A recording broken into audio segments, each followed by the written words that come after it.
They say mirrors are just glass, reflecting what's in front of them. But what if they reflect what shouldn't be seen at all? What if in the stillness of a sleepless night, the glass begins to whisper back? This story begins not in a haunted mansion or a cursed forest, but in a small, forgotten motel off Interstate 80. A place meant for rest, but known for something else. In July of 2019, Logan Pierce, a 29-year-old long-haul truck driver from Montana, was heading east after a week-long route through California. Exhausted, he spotted the flickering neon sign of a place called the Silver Pine Motel just outside Elko, Nevada. It was old, faded paint, a dusty parking lot, and a single vending machine that buzzed loudly in the hot desert night. But it had a room, and it was cheap. Logan checked in at 10:43 p.m. The clerk, a thin man with sunken eyes and a cigarette that never left his lips, handed him the key to room 6 without a word. Room 6. The room was dated. Mustard yellow walls, a flickering light, and an old tube television sitting on a wooden stand. But what caught Logan's attention was the mirror.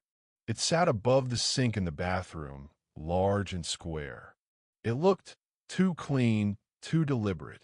There was a strange glow around its edges, a feeling of being watched. Still, he brushed it off. He'd seen worse. Much worse. After a quick shower, Logan brushed his teeth.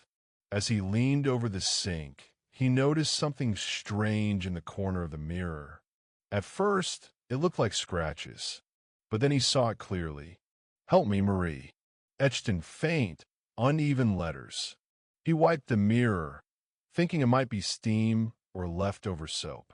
But the words didn't go away. They were engraved. He stared for a while. Probably a prank, he thought. Some bored kid with a knife. At midnight, he climbed into bed. The air conditioner rattled as he drifted into an uneasy sleep. At 3:17 a.m., he woke up to static. The television had turned itself on. Flickering gray light filled the room. Logan sat up, heart pounding. And then he saw it. In the mirror, behind him, was a man. Tall, still, dressed in what looked like a long, tattered coat. No reflection in the room itself, only in the glass. Logan spun around. Nothing. He stared into the mirror. The man was gone. He didn't sleep the rest of the night. The next morning, Logan checked out early. The clerk was gone. A woman was working, middle-aged, kind eyes. He asked her about the room. Her smile faded instantly. "You had room 6? He nodded. She hesitated, then said, "We don't usually rent that one out. People complain." About the mirror, Logan asked if she knew anything about the message. "Help me, Marie." Her face went pale. Marie Thompson. She worked here. Disappeared 2 years ago. Her last shift was cleaning room 6 after a guest checked out early. Said he saw something in the mirror. She never came out. Cops searched the room. Nothing. No signs of struggle.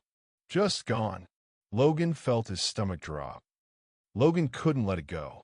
He drove back to Montana, but couldn't sleep. Every night, he checked his own mirrors. Nothing. Until the 4th night. At 3:17 a.m., the bathroom mirror fogged over, despite no shower running. Words began to form. Room 6. He never left. And below that, still watching. Logan ripped the mirror off the wall the next morning. But it didn't matter. Every mirror, every reflective surface, car windows, storefront glass, TV screens when they were off. 3:17 nachts. There he was, just standing, watching. Logan stopped working. He isolated himself, covered mirrors with sheets. But it wasn't enough. He saw the man in puddles of water, in polished silverware. Even in his eyes when he passed a window, he began filming himself, recording the times he saw the man. Sometimes it would be a flash, Other times, the figure lingered, motionless, silent. He stopped sleeping entirely. And then, one night, he decided to go back. Back to the Silver Pine Motel. October 31st, 2019. Halloween night. Logan returned to room 6. The motel was abandoned. Police had shut it down after another disappearance. A couple this time. No sign of struggle, just their car left behind. He broke in. Room 6 was still intact. The mirror was still there. He sat in front of it for hours. Nothing. Until 3:17 a.m. The static started despite no TV. A faint buzzing in the air. And then the man appeared. Only this time, Logan didn't turn around. He watched. The man in the mirror reached out, slowly, deliberately. The glass rippled. Logan reached forward. And then the footage ends. The following morning, police found Logan's truck outside the motel. Inside room 6, the bed was untouched, but the mirror was cracked. And faintly, just beneath the fracture line, were the words, "Help me, Logan." The motel has since been demolished. The mirror? Never recovered. But every now and then, people driving past the empty lot report something strange. Their rearview mirrors fog up just a little, and sometimes someone else is in the back seat.